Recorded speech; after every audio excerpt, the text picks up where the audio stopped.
Assalomu alaykum. Bugun men sizlarga JIPA balli hisoblashni daftarga yozib ko'rsatib beraman. Bu yerda fanlar nomini yozdik. Bu 1-semestr fanlar nomi.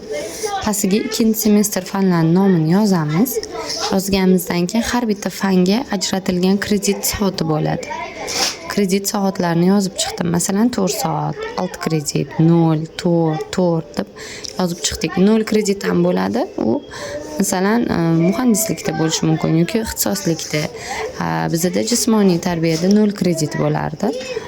Kreditni yozib chiqib, fanni yozib chiqib, keyin talabani olgan baholarini yozamiz.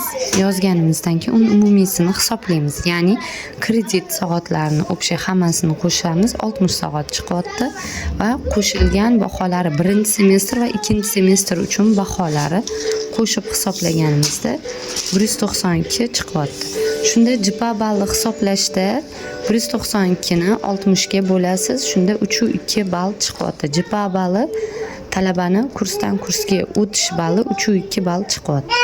Hamma institutda har xil hisoblanadi. Bir xil institutlarda 3.1 o'tish balli, bir xil institutlarda 3.2, bir xillarda 3.3 ham bo'lishi mumkin. Hamma joyda har xil.